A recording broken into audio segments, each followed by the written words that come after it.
오늘 함께 볼 하나님의 말씀이 신약성경 빌립보서입니다. 빌립보서 4장 6절 7절 말씀을 우리 한 목소리로 함께 읽도록 하겠습니다. 빌립보서 4장 6절 7절 우리 한 목소리로 함께 읽습니다. 아무것도 염려하지 말고 다만 모든 일에 기도와 간구로 너희 구할 것을 감사함으로 하나님께 아뢰라. 그리하면 모든 지각에 뛰어난 하나님의 평강이 그리스도 예수 안에서 너희 마음과 생각을 지키시리라. 아멘. 할렐루야. 우리 사랑하는 성도님들, 이제 2026년도가 밝았습니다. 지난 2025년도는 여러분들이 어떠한 삶을 살아오셨습니까? 여러분들이 이 믿음의 길, 순례의 길을 걸어가는 가운데 늘 감사와 기쁨과 행복과 샬롬만이 가득하셨습니까? 우리는 그렇습니다. 하나님이 주신 은혜와 사랑과 평강으로 살아왔습니다 라고 말할지 모르지만 아직도 하나님을 모르고 교회 밖에 있는 사람들은 그렇지 않아요. 제가 한 뉴스 기사를 접했습니다. 25년 11월 24일 국민건강보험공단 발표를 보면 우리나라에 불안장애를 가진 사람이 약 100만 명에 가깝다고 합니다. 2020년 75만 명에서 2024년 90만 명으로, 그리고 2026년을 지나면 아마 훨씬 더 많아질 것으로 이렇게 예상이 됩니다. 어떻게 보면 이 현 시대를 살아가는 우리 모두는 불안의 바다 한가운데 서 있는 것 같아요. 예를 들어 가장 왕성하게 활동하는 시기인 40대, 55세의 이 장년층들은 특히 큰 고민이 많다고 합니다. 위로는 고령의 부모님을 모시고 아래로는 자녀의 학비와 미래를 책임져야 되죠. 직장에서는 우리가 경기가 너무 안 좋기 때문에 언제 구조조정을 당할지 모르는 그 소리에 귀를 기울이고 몇십 년 뒤에 있을 노후를 어떻게 준비해야 될지 막막해합니다. 이보다 더 심각한 것은 40세부터 55세 사이의 장년들이 아니라 60세 이상의 인원입니다. 통계 개발한 자료를 보니까 60세 이상의 어른들이 사회적 고립도가 놀랍게도 약 40.7%에 달한다고 합니다. 무슨 말이냐면 60세 이상의 10명 중에 4명은 사회적 관계를 맺지도 않고 홀로 외롭게 살아가고 있다는 거예요. 정말 너무나도 바쁘게 살아보는데 문득 내 주위를 돌아보고 내 뒤를 돌아보니 진짜 내 마음과 이야기를 나눌 사람이 없어요. 근데 여기서 더 마음이 아픈 것은, 힘들고 마음이 아픈 것은 우리 교회 안에서조차, 조국 교회 안에서조차 모든 구역과 순모임들, 동호회, 전도회 등등 모든 이 모임들 가운데서 이 불안을 있는 그대로 100% 나누기가 어렵다는 겁니다. 왜 그렇죠? 사람들은 항상 그렇게 말하거든요. 믿음이 있으면 두려워하지 말아야지. 신앙이 있는데 왜 그래? 기도하면 되는데 왜 그렇게 걱정하는가라고 우리가 서로를 이렇게 대답하기 때문에 사람들은 자신의 마음을 100% 그대로 꺼내지 못하는 겁니다. 때로는 이렇게 불안하고 의심에 가득한 것 자체가 내가 살아계신 하나님을 믿는 게 맞는가라는 의심이 스스로에게 느껴지기도 한다는 거죠. 근데 사랑하는 여러분, 우리가 함께 읽은 이 빌립보서 본문은 바울이 지금 이런 질문에 대한 답을 우리에게 전지고 있습니다. 바울은 지금 어디에 있습니까? 감옥에 갇혀 있어요. 바울이 현 나이를 살펴보면 60 중반의 나이에 내일이 어떻게 될지 모르는 상황에서 빌립보 성도들에게 이 서신서를 기록을 했습니다.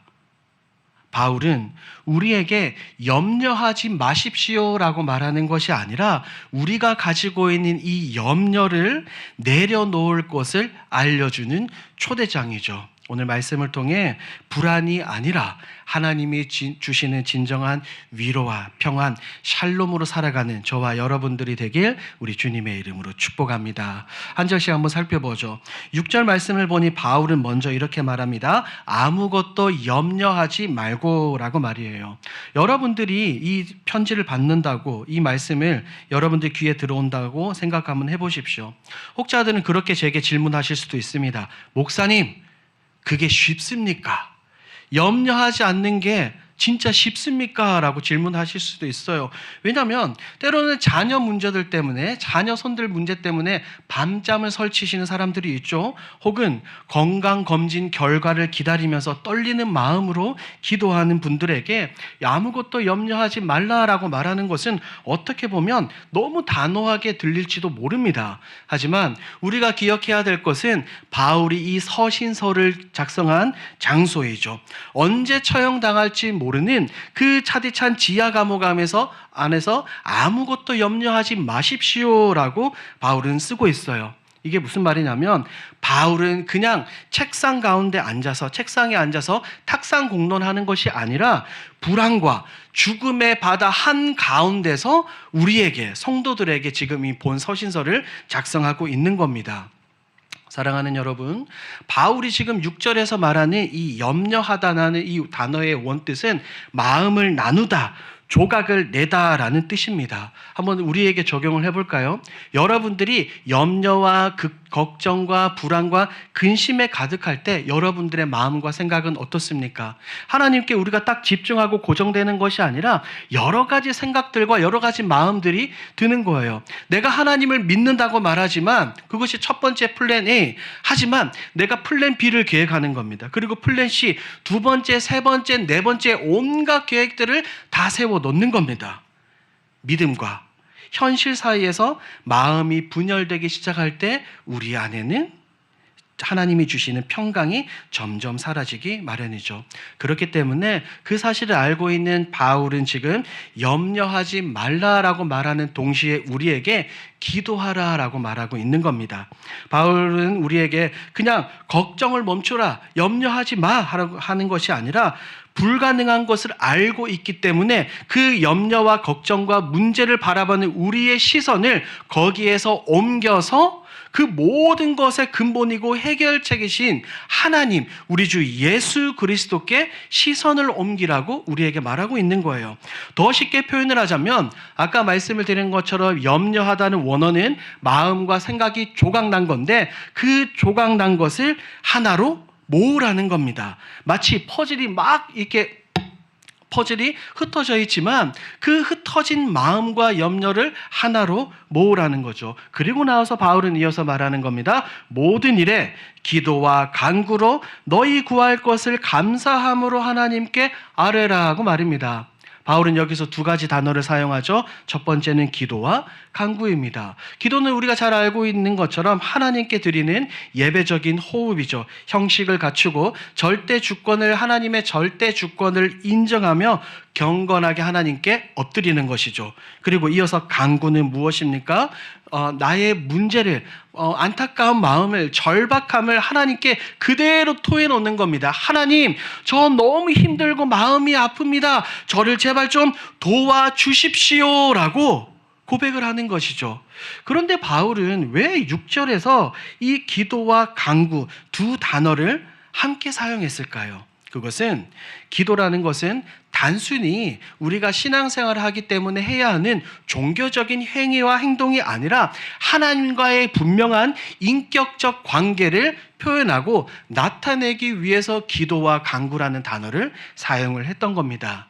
사랑하는 여러분, 이 시편 기자들의 모습을 보십시오. 수많은 시편 기자들은 늘 언제나 어떻게 고백합니까? 그들의 처음엔 이거였습니다. 하나님, 왜 저를 버리십니까? 하나님, 도대체 어느 때까지입니까? 하나님, 왜 저렇게 악인이 형통한 것입니까? 라고 하나님께 간구하고 탄원을 하지만 이 시편 마지막에는 어떻게 고백합니까? 그러나 하나님은 나의 하나님이십니다.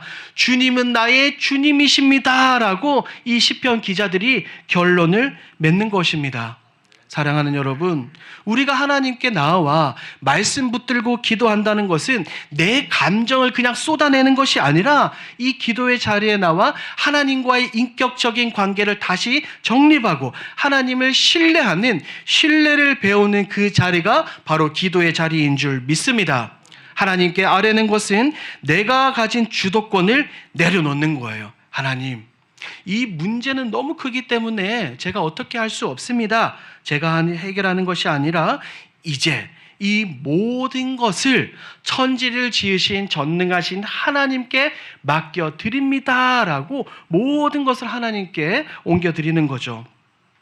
이런 고백이 있을 때 우리가 가지고 있는 염려와 근심과 걱정, 불안은 천천히 서서히 풀리기 시작을 하게 되는 겁니다. 그런데 여기에서 작지만 제일 중요한 단어 하나가 있죠. 그것이 바로 감사함으로입니다. 감사함으로. 바울은 고백하기를 당신들이, 여러분들이, 성도들이 응답받은 이후에 감사하라라고 고백하지 않아요. 구할 것을 감사함으로 이미 아뢰라라고 말하는 거죠. 뭐냐면 응답이 오지 않았음에도 불구하고 이미 주실 것을 믿고 하나님께 감사하라는 거죠. 원어의 의미를 보면 이것은 현재 진행형입니다. 어디에서 무엇을 하든지 간에 하나님께 그것을 기도로 고백을 했다면 하나님께서 반드시 주실 것이니까 지금 있는 그 자리에서 감사를 고백하라라고 말입니다. 사랑하는 여러분, 이것이 어떻게 가능할까요? 상황이 바뀌지 않고 내가 가진 문제와 어려움이 해결되지 않았는데 어떻게 우리가 하나님께 나아가서 이미 감사하면서 기도할 수 있을까요? 이것이 바로 믿음인 줄 믿습니다. 감사라는 것은 상황에 대한 반응이 아니라 하나님의 성품에 대한 고백인 것이죠. 그것을 지금 우리가 바울의 이 말을 통해서 우리가 알 수 있는 것입니다. 우리가 감사할 수 있는 이유는 내 상황이, 내 형편이 좋고 언제나 늘 평안하기 때문에가 아니라 내가 믿고, 우리가 믿고, 우리 모든 그리스도인이 믿는 그 하나님이 언제나 어느 때나 선하시기 때문인 줄 믿습니다. 하나님이 내 기도를 들으시고 내 형편을 아시고 나에게 가장 좋은 때에 가장 선한 것으로 채워주실 그 하나님을 믿기 때문에 우리가 기도로 나아가는 것 아니겠습니까? 이사야서 26장 3절 말씀을 보면 이렇게 기록이 되어 있어요. 주께서 심지가 견고한 자를 평강하도록 지키시리니 이는 그가 주를 신뢰함이니이다. 우리가 잘 알고 있죠. 평강 혹은 평안, 히브리어로 무엇입니까? 샬롬이죠. 우리가 인사하잖아요. 샬롬. 그것입니다. 평강의 평강, 완전한 평강이죠. 그런데 이 평강은 아무에게나 주어지는 것이 아니라 반드시 하나님을 바라보고 하나님을 신뢰하는 자에게 주어지는 것입니다. 심지가 견고하다는 것, 그것은 마음이 여러 갈래로 갈라져 있는 것이 아니라 한 방향으로 고정되어 있다는 것이죠. 제가 설교 서두에 말씀을 드렸죠. 염려라는 것은 마음이 조각나는 것입니다. 뿔뿔이 흩어지는 것인데 심지가 견고하다는 것은 이것을 하나로 모으는 것입니다. 우리 사랑하는 여러분, 기도와 감사는 곧 신뢰의 행위인 줄 믿습니다. 감사한다는 것은 곧 믿음의 언어이고 그 믿음이 다름 아니라 평강의 문을, 샬롬의 문을 활짝 여는 것입니다. 그러니 언제 죽을지도 모르는 이 사도 바울은 이 차디찬 감옥 안에서 성도들에게 언제나 평안하십시오, 평강하십시오, 염려하지 마십시오라고 고백을 하게 되는 겁니다. 이러한 믿음을 가지게 되면 찾아오는 게 바로 7절에 나와 있어요. 7절 말씀 우리 함께 읽도록 하겠습니다. 시작. 그리하면 그리스도 예수 안에서 너희 마음과 생각을 지키시리라. 바울은 평강이 온다고 분명하게 약속합니다. 그런데 이 평강은 우리의 어떠함과 상관없이 우리가 내면에서 만들어내는 평강이 아니라 반드시 위로부터 내려오는 하나님이 직접 우리에게 주시는 놀라운 평강인 줄 믿습니다. 모든 지각에 뛰어난 전지하신 하나님, 전능하신 하나님께서 우리에게 주시는 이 평강, 이것은 우리의 이해와 상식을 뛰어넘는 모든 것을 초월합니다. 우리의 이성으로 논리로 설명이 되지 않아요. 상황적으로는 말이 되지 않습니다. 그런데 분명하게 오게 되는 줄 믿습니다. 내가 감옥에 있든 가장 밑바닥에 있든 어디에서 무엇을 하든지 간에 우리를 다시 회복시키시며 불안과 근심을 없애시는 그 하나님의 놀라운 평강이 언제나 어느 때나 우리 가운데 찾아온다라고 성경은 분명하게 말하고 있죠. 이렇게 되면 풍랑 가운데 있는데 마음이 고요해지죠. 문제 가운데 있는데 불안에 떨게 않게 되죠. 홍해를 맞닥뜨렸는데 거기 안에서 두려움을 느끼지 않게 되는 겁니다. 내가 가진 문제는 여전히 그대로인데 두려움이 사라집니다. 내 미래는 불확실한데 확신이 생깁니다.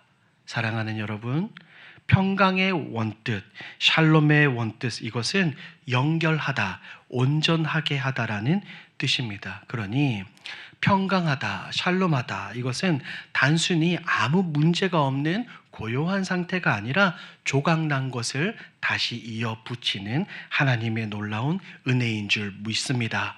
무엇을 이어붙입니까? 내 마음과 내 생각과 내 아픔과 내 눈물을 하나님이 온전히 다시 모으시죠. 그런데 우리에게 주어지는 하나님의 이 놀라운 평강은 그러면 어디에서 왔을까요, 여러분? 샬롬이 근본적으로 어디에서 출발이 되었습니까? 우리가 생각해 볼 수 있는 것은 예수 그리스도의 십자가이죠. 십자가는 어떤 곳입니까? 그곳은 가장 불안한 자리였습니다. 모든 것이 다 흔들렸죠. 제자들은 도망치고 하늘은 침묵했습니다. 땅이 진동하고 어둠이 몰려왔죠. 그러나 그 자리에서 우리 예수님은 테텔레스타이, 다 이루었다 말씀하시고 숨을 거두셨죠. 세상의 가장 끝에서, 죽음의 그 끝에서 우리 예수님은 우리에게 샬롬을 허락하셨습니다. 여러분 믿습니까? 그것을 알고 있는 바울은 로마서 5장 1절에서 이렇게 말했어요. 그러므로 우리가 믿음으로 의롭다 하심을 받았으니 우리 주 예수 그리스도로 말미암아 하나님과 화평을 누리자. 우리 주 예수 그리스도로 말미암아 하나님과 화평을 누리자. 사랑하는 여러분, 우리가 가진 문제를 해결하기 위해서 우리 예수님께서 이 땅에 오셨습니다. 우리 주님 십자가에 달려 죽으심으로 인해 하나님과 우리 사이, 인간 사이에 깨어진 관계를 다시 이어주셨죠. 예수님의 십자가 때문에, 예수님의 그 보혈의 피 때문에 우리는 하나님과 화목하게 되었고 언제든지 담대하게 하나님께 나아갈 수 있게 된 줄 믿습니다.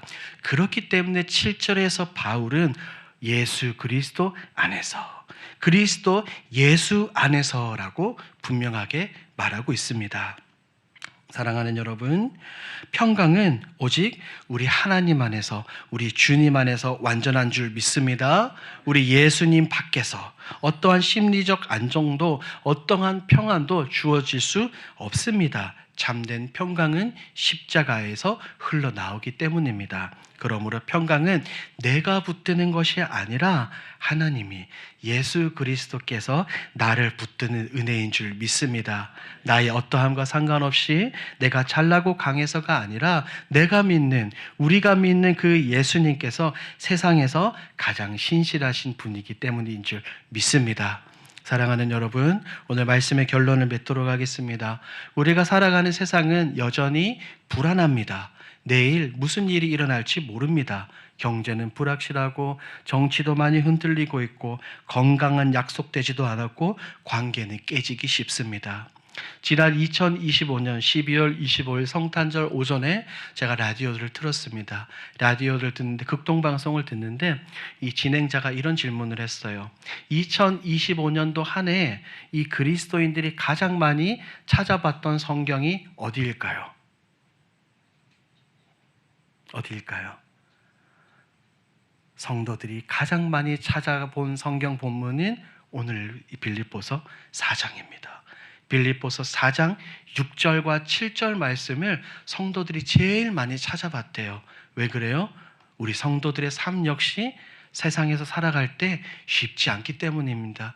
염려와 불안과 걱정, 근심으로 살아가기 때문이죠. 하지만 우리는 기억해야 됩니다. 그 모든 불안과 염려와 걱정, 근심, 조각난 모든 것을 이어붙이는 그 해결책은 우리 주 예수 그리스도밖에 없는 줄 믿습니다. 그러므로 여러분들에게 도전합니다. 이제 남은 것은 선택입니다. 오늘도 내일도 우리는 염려를 붙들 것입니까? 아니면 그 염려 위에 있는 하나님을 붙들 것입니까? 상황을 바라보며 불평을 하실 것입니까? 아니면 모든 지각에 뛰어난 평강의 하나님을 보며 감사할 것입니까? 다른 것이 아니라 이 모든 것을 하나님의 말씀으로 은혜와 사랑으로 이겨내시고 2026년도 12월에는 이 말씀을 찾아보는 것이 아니라 언제나 우리에게 감사와 평안을 주시는 그 놀라운 하나님을 신뢰하고 그 말씀을 찾아보는 저와 여러분들이 되길 우리 주님의 이름으로 축복합니다. 아멘. 오늘 들은 말씀을